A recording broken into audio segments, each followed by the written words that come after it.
கரூர் துயரம் தொடர்பாக எந்த ஒரு தனிநபர் மீதும் பழியை போடுவது நோக்கமல்ல, திட்டமிட்டு அரசு மீது பொய்யான குற்றச்சாட்டுகள் சுமத்தப்படுகிறது.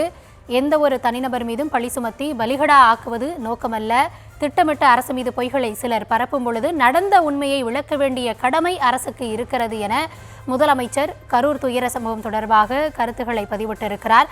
இது குறித்த முழுமையான விவரங்களோடு நம்முடைய செய்தியாளர் பாரி கார்த்திக் இணைந்திருக்கிறார். பாரி, வணக்கம். சட்டப்பேரவையில் இன்றைக்கு வேலை நேரம் துவங்கிய பொழுதே காரசாரமான ஒரு விவாதம் இது குறித்து எழுந்தது.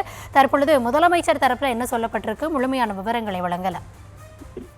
வணக்கம். கரூர் சம்பவம் தொடர்பாக எதிர்க்கட்சிகள் இன்று கவனஈர்ப்பு தீர்மானம் கொண்டு வந்தார்கள். எதிர்க்கட்சித் தலைவர் எடப்பாடி பழனிசாமி விதி எண் 56 கீழ் பல்வேறு கேள்விகளை முன்வைத்தார். அதற்கு முன்னதாக தமிழ்நாடு அரசின் சார்பில் தமிழ்நாடு முதலமைச்சரும் அங்கு நடந்த விஷயங்களை முதலமைச்சர்கள் அறிக்கையின் வாயிலாக தெரிவித்தார். இந்நிலையில் தனது எக்ஸ் பக்கத்தில் இது குறித்து முதலமைச்சர் அவர்கள் கரூரில் நடந்த பெருந்துயரம் தொடர்பாக எந்த ஒரு தனிநபர் மீதும் பழி சுமத்தி பலிகடா ஆக்குவது நமது நோக்கமில்லை என்றும், எனினும் திட்டமிட்டு அரசு மீது பொய்யை சிலர் பழக்கும் போது நடந்த உண்மையை விளக்க வேண்டியது தன்னுடைய கடமையாக இருக்கிறது என்றும் தெரிவித்திருக்கிறார்.